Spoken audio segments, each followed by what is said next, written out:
the rest of this video. You know, some say it's not the size of your NAS that matters, it's how you use it. And I could agree.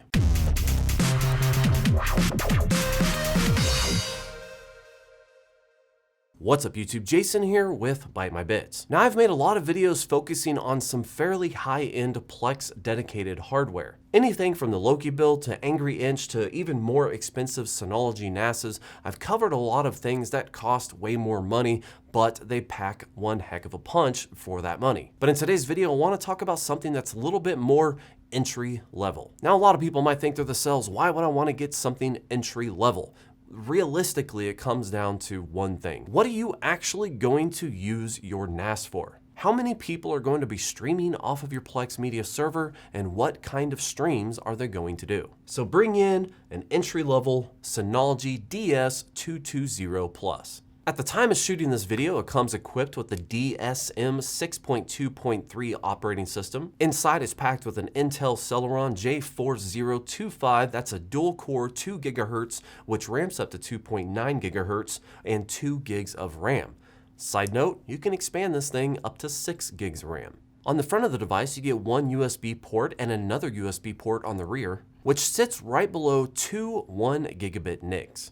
Now, as far as NASs go, again, this is definitely on an entry-level basis. This is like, I want some basic protection. You can buy the biggest, baddest hard drives and put them in there, and the hard drives are definitely going to cost more than what this NAS costs. But if you want something like 10 to 14, 16 terabytes of protected space, you go out there, you buy the best hard drives you can shove in this thing, and you have a very capable server for entry-level needs. Well, when I was testing this device, something that I want to note on before I move forward with the rest of this video is going to be hardware accelerated transcoding. Now, in recent years, if you have a Plex Pass, hardware accelerated transcoding has been a big deal for Plex users, basically enabling the option to leverage better hardware suited for transcoding media. So when you see something like a NAS that not only supports transcoding, but also supports hardware accelerated transcoding, you kind of get excited, just because it means it's going to do a lot more. However, something that I found within my testing is that I was having issues getting the Synology DS220 Plus to transcode even one stream. It was a frustration. I spent probably over an hour trying to figure out what I was doing wrong, because realistically, this should definitely handle one stream. But after going in there, disabling the hardware accelerated transcoding, I was able to get back to my testing and find that this thing is capable of handling about 2 transcoded streams at the same time, which is pretty much what I expected out of a dual-core Celeron processor. Now, for the testing videos, I tested a couple different ones. The primary one that I love to test the most is Back to the Future, which is an 18 megabit per second 1080p video file. I always transcode down to 2 megabits per second. I also created some B&B test files, which is basically just a shot into the pond behind my house that shows, you know, not ducks in the video. But that video comes in 1080p, it also comes in 4K, it tests with 265. It's just really hard to ignore my roots of testing with Back to the Future. But this thing was able to take 2 Back to the Future streams, transcode them all the way down to 2 megabits per second at some pretty decent speeds as far as changing it and getting that video to start loading. Now, if I needed to fast forward or something like that, it did take a little bit longer than you would expect, but it's dual-core Celeron, so you know, that's kind of actually what you expect. So what this means is 2 transcoded streams.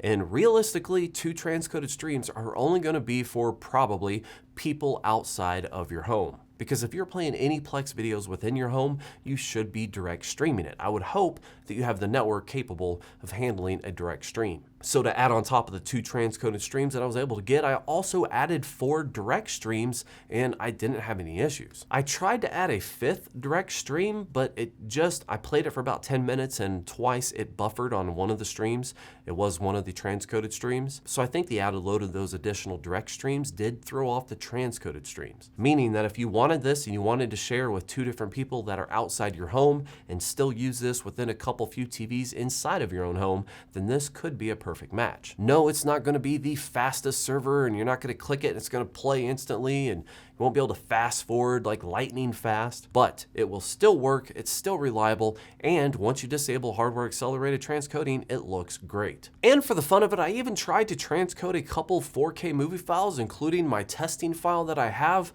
and I still say you should never transcode 4K video. Seriously, anyone out there transcoding 4K video, just don't do it. It is a complete and utter waste of everything. But if you absolutely must, for some reason, decide that you have to transcode 4K video, this probably will not do it. I tested 3 different 4K video files and I really could not get them to play reliably for an extended amount of time. They did have some times where it'd be 5-10 minutes without buffering, but eventually that caught up and then I get the little spinning wheel and it'd be buffering. And to be kind of honest, I'm surprised it was even able to initiate a 4K transcode considering the issues it had with the hardware acceleration initiation. But it did handle it 5-10 minutes. Depending on your bitrate, depending on your file size, you might be able to accomplish it, but I'm just gonna go right out the gate and say, do not expect 4K transcoding from this NAS. However, this awesome entry-level NAS does not stop here. In fact, I have another Synology NAS, which Synology and WD played a part in giving to me, so thank you very much. It's much bigger. I love it. I set up that Synology NAS with a free software that comes with all Synology NASs called Active Backup for Business. And I hate to beat a dead horse here, but seriously, Active Backup for Business is like one of the best softwares. You install it, it just automatically gathers and just backups. It's amazing. It just does everything for you. I set that thing up to back up everything that I have that's crucial data anyway. Everything that I have is backed up into one NAS. It's awesome. It does it automatically. It's just, it is an amazing software. And it saved me a bunch of money having to buy a Cronus, the backup software Cronus, and do it manually. Did I mention it was free?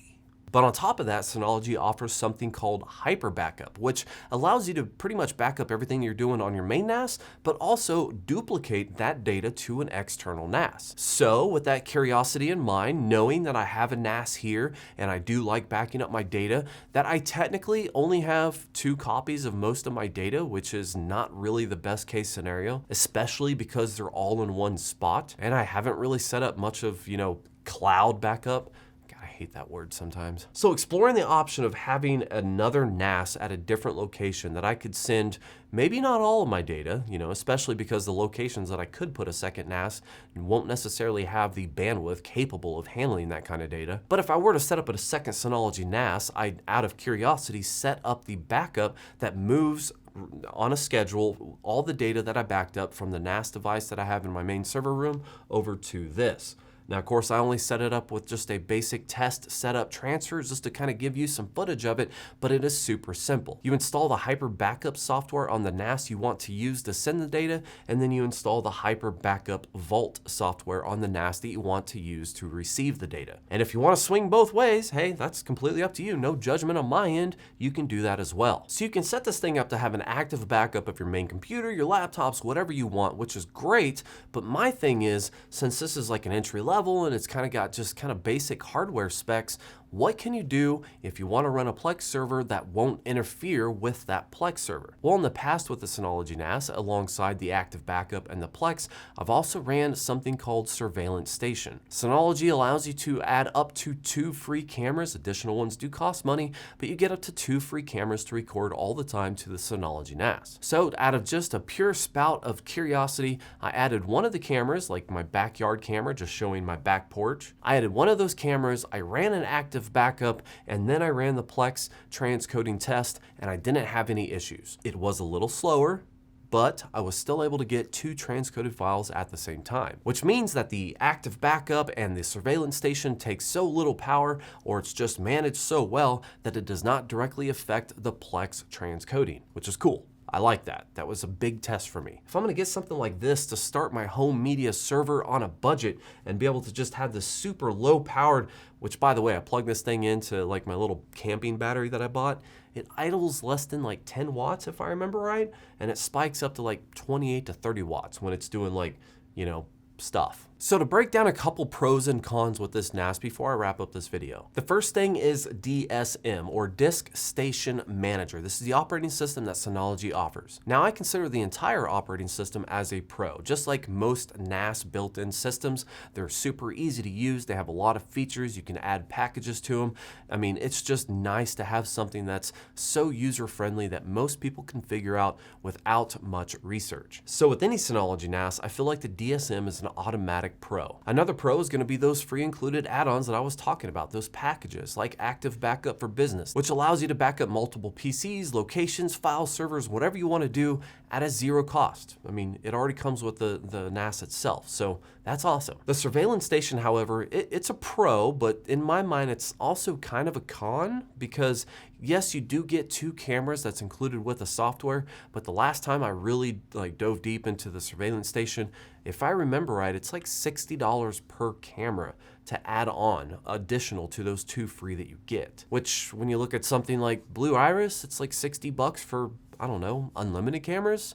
That seems kind of steep just to add another camera. Personally, I think adding cameras should maybe be $5 or $10, but hey, it's your rodeo. I'm just riding the bull here. And again, with the add-ons, that hyper backup thing was super easy. It's literally just a matter of installing the Vault and the connector, one on each one, pointing it to it, and then you just set up the task. Like, it is super simple and intuitive to use. And it's nice, especially if you have 2 matching NASs that are capable of backing each other up and keeping an exact duplicate. So if your house catches on fire and you have your other one at your office, you just don't lose anything but the hardware that you got burned down. Again, really easy to install, really easy to set up, and really easy to use. Comes all included. And the last pro that I want to touch base on, which is actually kind of a big deal, depending on what you want to use this for, it's this little button over there. You see that? That's not the Chive logo, that's a copy logo. God, that really kind of looks like the Chive logo. Basically, if you plug a USB flash drive or external drive into this USB port and you hit this copy button,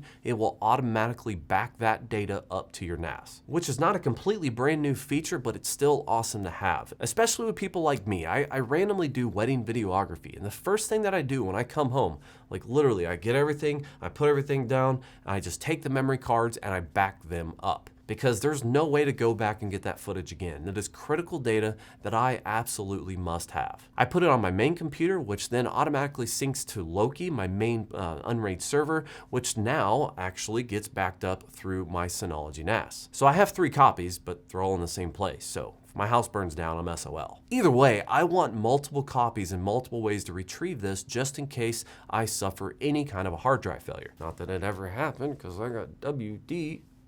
Okay, it happens. It's just rarely. Now let's talk about the cons. And one of the cons I kind of feel bad for even including as a con, because it's kind of one of those you get what you pay for type of deals. And that's really the low power. I mean, for somebody who's an enthusiast, like for hardware, for fast, and for the big, beefy, overpriced crap that I buy all the time, a dual-core Celeron processor is just not much for me to get excited about. So it is very low power in terms of performance.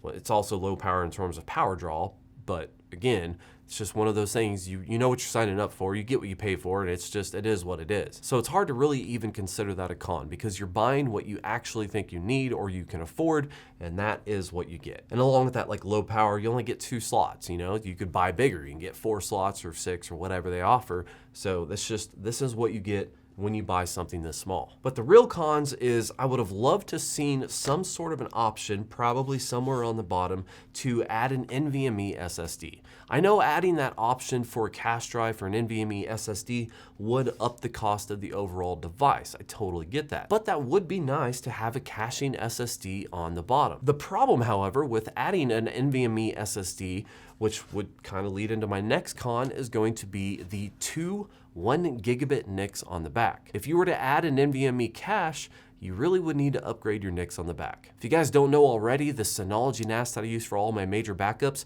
has a dual port 10 gigabit insert card, like an add-on card that I insisted on having. Seriously, I transfer so much data from 10 gig servers that it's just like I need that speed to make that happen, literally just like 5 times faster. And if you were to add an NVMe storage option without upgrading your NICs, you may not be able to take full advantage of that speed. Yes, with 2 NICs, you can set up some link aggregation, which is some load balancing. So if you have multiple files from multiple sources being written to this, yes, you would be able to get a little bit better speeds, probably. But the difference in speed would probably just not be worth it. I mean, let's be honest. However, if this thing had, I don't know, maybe a couple 2.5 gig NICs in the back, you don't need full 10 or 5 or anything like that, just 2.5. Slap in an NVMe drive and got yourself a nice little powerhouse. But again, this comes back to the whole, I want things more powerful than what I actually need or use.